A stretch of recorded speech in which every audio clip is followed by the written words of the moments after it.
سالوں میں جو کچھ وار آن ٹیرر کے نام پہ ہوتا رہا ہے، جس کا کچھ تذکرہ ہم نے آپ کے سامنے کیا، وہ خود بہت سارے سوالوں کو جنم دیتا ہے۔ ظاہر ہم تو یہ کہہ رہے ہیں کہ پولیٹیکل اسلام کے خوف کی وجہ سے یہ ایک وار آن ٹیرر برپا کی گئی ہے، اور بظاہر ایک سوال یہ پیدا ہوتا ہے کہ جی جن لوگوں کے خلاف یہ وار برپا کی گئی، جیسے عراق کے اوپر حملہ کیا گیا اور صدام حسین، وہ تو کوئی ویسے بھی پولیٹیکل اسلام کے علمبردار نہیں تھے، اور وہ کوئی اسلامی نظام حکومت یا شریعت کے علمبردار نہیں تھے، لیکن اس کے باوجود ان کے خلاف کارروائی کی گئی۔ اور دوسری بات ہے کہ دنیا میں ان بہت سارے ملکوں میں کہ جہاں اس حوالے سے کوئی مہم موجود ہی نہیں تھی، کہ جیسے بوسنیا ہے، بوسنیا تو ایک یورپ کا ایک ایسا انٹیگرل پارٹ تھا کہ جہاں ایک بہت بڑی مسلمانوں کی تعداد ایسی تھی جو اسلام کی بنیادی تعلیمات سے بھی واقف نہیں تھی، کلمے سے بھی واقف نہیں تھے، لیکن اس کے باوجود جب بوسنیا کے اندر لاکھوں مسلمانوں کو شہید کر دیا گیا، اور عراق کے اندر بھی جو وار آن ٹیرر ہوئی ہے، اس کا نشانہ وہ پریکٹسنگ مسلمان نہیں بنے سارے، بلکہ اس کا نشانہ تو وہ معصوم بچے بنے کہ جو سینکشنز کے نتیجے میں وہ موت کے منہ میں چلے گئے غذا نہ ملنے کی وجہ سے، اور لاکھوں کی تعداد میں وہ، یعنی پوری دنیا میں ان 25-30 سالوں میں لاکھوں مسلمان ہیں کہ جن کو تہہ تیغ کر دیا گیا ہے، جن کو قتل کر دیا گیا، اور ایک پوری جینوسائیڈ کی ایک مہم چل رہی ہے پوری دنیا میں مسلمانوں کی، کہ جہاں کہیں بھی کوئی بہانہ بنا کے مسلمانوں کو قتل کیا جا سکے۔ اب برما کے اندر جو کچھ ہو رہا ہے، یعنی بدھسٹ جو دنیا میں بڑے پرامن مذہب کہلاتے ہیں، یعنی بدھسٹ ٹیررزم کے نام پہ، جو خود مغربی دنیا کی ٹائٹل سٹوری ہے کہ وہ بدھسٹ جو ہے وہ ٹیررزم کر رہے ہیں اور وہ مسلمانوں کو قتل کر رہے ہیں، اور ہزاروں کی تعداد میں، لاکھوں کی تعداد میں مسلمانوں کو شہید کر چکے ہیں۔ کوئی 8-10 لاکھ افراد ہیں کہ جو برما سے نکل کے بنگلہ دیش میں پناہ گزین کیمپوں کے اندر ہیں۔ تو یہ جو مینیفیسٹیشن ہے وہ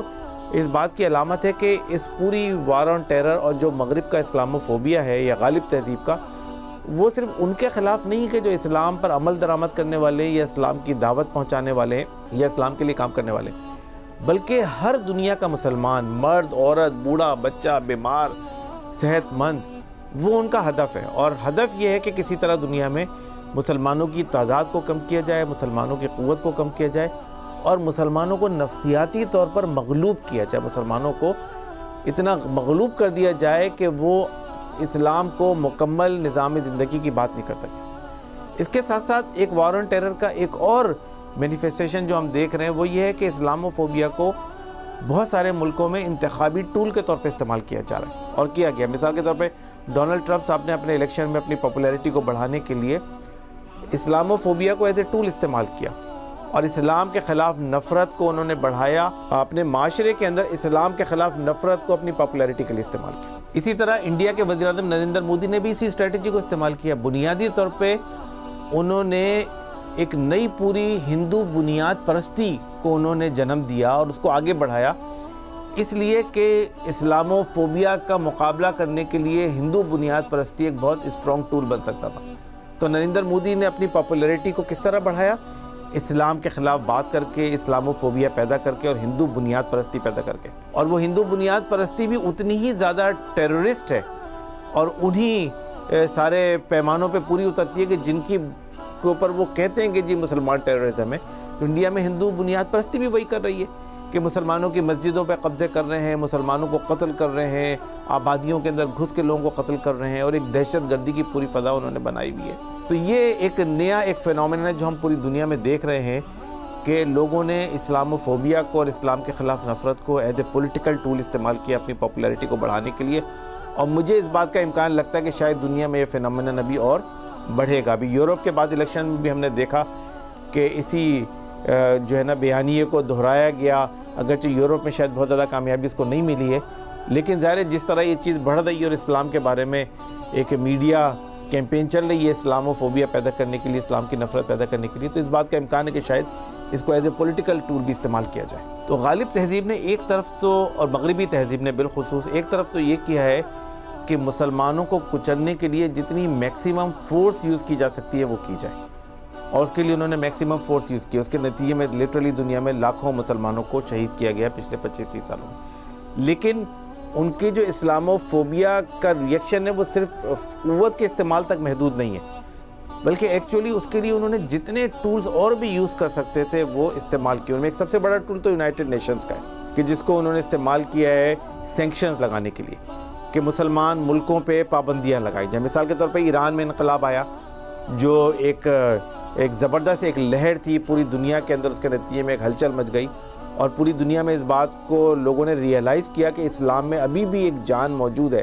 اور اسلام میں ایک ایسی صلاحیت موجود ہے کہ پاپولر اپرائز کی بنیاد پہ اسلام بڑی بڑی جو بادشاہتیں ان کو اٹھا کے پھینک سکتا ہے، جن کو پوری دنیا کی سپر پاور کی سپورٹ حاصل ہو۔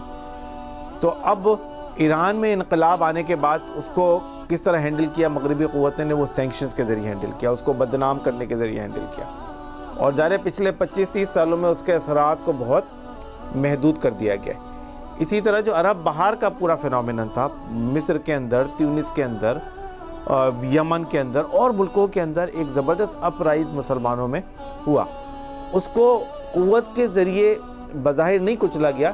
لیکن وہاں پہ حکومتوں کی تبدیلی کے ذریعے، پولیٹکس کے ذریعے، جوڑ توڑ کے ذریعے، وہاں پہ فوجوں کے ذریعے اس بات کو مینیج کیا گیا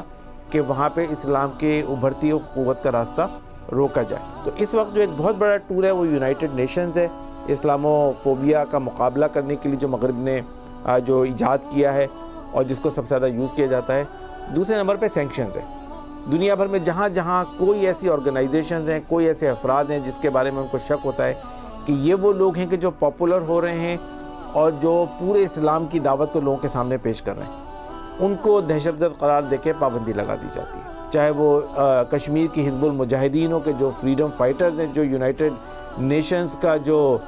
پورا قاعدہ قانون اس کے مطابق جو فریڈم فائٹرز ہوتے ہیں ان کو دہشت گرد نہیں قرار دیا جاتا، اس لیے کہ تو اپنے ملک کی آزادی کے لیے لڑ رہے ہیں، لیکن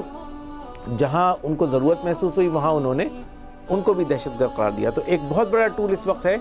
کہ دہشت گرد قرار دے کے کسی کو آئسولیٹ کر دیا جائے، اس کے اوپر سینکشنز لگا دی جائیں، ان کی نقل و حرکت پہ پابندی لگا دی جائے، ان کی فنڈنگ پہ پابندی لگا دی جائے۔ وہ حکومتیں کہ جو سپورٹ کرتی ہیں کسی طرح کی بھی اسلامک موومنٹ کو، ان کے اوپر پابندیاں لگائی جائیں۔ مثال کے طور پہ ابھی ہم نے دیکھا ریسنٹلی کہ قطر کے اوپر طرح طرح کی سینکشنز اور بارز لگائی گئی ہیں۔ وہ اس کی بنیادی جو وجہ ہے، وہ جو بیان کی جاتی ہے وہ یہ ہے کہ جی قطر جو ہے وہ اسلامی حکومتوں کو اور اسلامی تحریکوں کو سپورٹ کر رہا ہے، یا ان افراد کو سپورٹ کر رہا ہے کہ جو فلسطین کی آزادی کے لیے کام کر رہے ہیں یا فلسطین کے اندر جہاد کے ساتھ وابستہ ہیں۔ تو اس لیے قطر کو بھی جو ہے نا، جو کہ ایک بہت بڑا الائی تھا امریکہ کا، اور جہاں ابھی بھی آج امریکہ کے اڈے موجود ہیں، ان کو بھی جو ہے نا انہوں نے اس بات کا نشانہ بنایا کہ یہ لوگ جو سینکشن لگا کے کسی نہ کسی طرح اسلام کو آگے بڑھنے سے روکا جا سکتا ہے، اس کو روکا جائے۔ اس کے علاوہ ایک اور بہت بڑا حربہ کہ جس کو پورے مغربی میڈیا نے استعمال کیا ہے وہ یہ ہے کہ قوت کے استعمال کے ساتھ ساتھ، سینکشنز کے ساتھ ساتھ، سیاسی قوت کے ساتھ ساتھ ایک پوری دنیا میں مسلمانوں کو ایجوکیٹ کیا جائے۔ اور انہوں نے ایک پوری اصطلاح اس کے لیے استعمال کی ماڈریٹ اسلام کی، کہ ماڈریٹ اسلام کو دنیا میں پھیلایا جائے۔ اور وہ ماڈریٹ اسلام کیا ہے؟ وہ صوفی اسلام، جس کو پھیلانے کے لیے دنیا میں بہت ساری آرگنائزیشنز کریٹ کی گئیں، اور جو اس وقت دنیا میں صوفی اسلام کو پھیلا رہی ہیں کہ اسلام جو ہے وہ تو تصوف کا نام ہے، ذاتی زندگی کے تزکیے کا نام ہے، انفرادی اذکار کا نام ہے، نمازوں کا نام ہے، انفرادی زندگی کا نام ہے۔ اس انڈیویجولزم کو پروموٹ کرنے کے لیے پھر ایک بہت بڑے اسکالرز کی انہوں نے ایک پوری ٹیم تیار کی کہ جو پوری دنیا کے اندر مختلف زبانوں کے اندر اسلامی اسکالر کے طور پہ جانے جاتے ہیں، مشہور ہیں، اور وہ لوگوں کو یہ بات بتا رہے ہیں کہ دیکھو اسلام کا انفرادی زندگی کے ساتھ تعلق ہے، اسلام اجتماعی زندگی کے لیے نہیں ہے، اسلام کا حکومت سے کوئی تعلق نہیں ہے، اسلام حکومت میں آنے کا نہ کوئی مطالبہ کرتا ہے، نہ حکومت میں آنے کی کوئی کوشش کرتا ہے، نہ اسلامی نظام زندگی جو ہے اس کا حکومت سے کوئی تعلق ہے۔ انفرادی طور پہ جتنا دین آپ پریکٹس کر سکتے ہیں کریں، اور وہ اچھی بات ہے۔ تو اس وقت ایک بہت بڑی جو اسلامو فوبیا کی جو ایک مینیفیسٹیشن ہے مغربی تہذیبوں کی طرف سے، جس کے اوپر لٹرلی اربوں ڈالر کی فنڈنگ کی جا رہی ہے، اور اس کے لیے میڈیا کو فنڈز دیے جا رہے ہیں، پروڈکشن ہاؤسز ہیں، اس کے لیے ڈرامے کریٹ کیے جا رہے ہیں، اس کے لیے موویز کریٹ کی جا رہی ہیں، اور اس کے لیے جو ہے نا وہ اینکرز کو فنڈنگ دی جا رہی ہے۔ تو اس کا بنیادی مقصد کیا ہے کہ ایک بہت ہی غیر محسوس طریقے سے ایک عام مسلمان کے ذہن میں یہ بات ڈالی جائے کہ بھئی اسلام کا تو انفرادی زندگی سے تعلق ہے، اس کا اجتماعی زندگی سے کوئی تعلق نہیں ہے۔ جو لوگ اسلامی حکومت کی بات کرتے ہیں، جو لوگ اسلامی انقلاب کی بات کرتے ہیں، جو لوگ جہاد کی بات کرتے ہیں، وہ تو بنیادی طور پہ اس وقت جو موجودہ دنیا میں اسلام کا اس سے کوئی تعلق نہیں ہے۔ تو یہ جو پوری ایک ایکٹیویٹی ہے،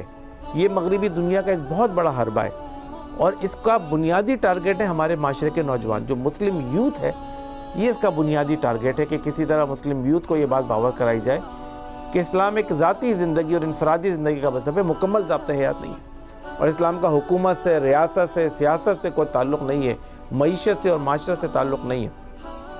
اور دنیا میں وہ تمام آرگنائزیشنز کہ جو یہ والے اسلام کو پروموٹ کر رہی ہیں، کہ جو انفرادی زندگی کا ہے، صوفیہ والا اسلام ہے یا ذاتی تزکیے والا اسلام ہے، ان آرگنائزیشنز کو نہ صرف فنڈنگ دی جا رہی ہے بلکہ ان کو سپورٹ کیا جا رہا ہے، ان کو آگے بڑھایا جا رہا ہے، ان کو فیسیلیٹیٹ کیا جا رہا ہے، پوری دنیا میں ان کو کام کرنے کے مواقع فراہم کیے جا رہے ہیں۔ تو یہ اس وقت ایک مغربی تہذیب کا ایک بہت بڑا ہتھیار ہے کہ جس کو ہمیں سمجھنا چاہیے کہ کس طرح اسلام کی پکچر کو، اسلام کی تعلیمات کو لوگوں کے ذہن میں کنفیوز کر دیا جائے، اور اسلام کو ایک بہت ہی محدود دائرے کے اندر انفرادی زندگی کا دین بنا کے پیش کیا جائے کہ جس کے اوپر عمل کرنے پہ دنیا میں کسی کو کوئی اعتراض نہیں ہے۔ تو ان تمام حربوں کو جو ہے مغربی تہذیب آج پوری طور پہ استعمال کر رہی ہے، مسلمان ملکوں میں بھی، غیر مسلم ملکوں میں بھی، ان ملکوں میں بھی کہ ایون جہاں مسلمان بہت تھوڑی تعداد میں رہتے ہیں، وہاں پہ بھی ان تمام ٹیکٹکس کو یوز کیا جا رہا ہے، اور بالخصوص اسکالرشپس دیے جا رہے ہیں نوجوانوں کو ایجوکیشن کے نام پہ، ٹریننگ کے نام پہ، کہ جس میں نوجوانوں کو انگیج کیا جائے اور کسی طرح ان کے ذہنوں میں یہ بات بٹھائی جائے کہ اسلام جو ہے بہت اچھا مذہب ہے، بہت اچھا دین ہے، لیکن یہ انفرادی زندگی کا مذہب ہے۔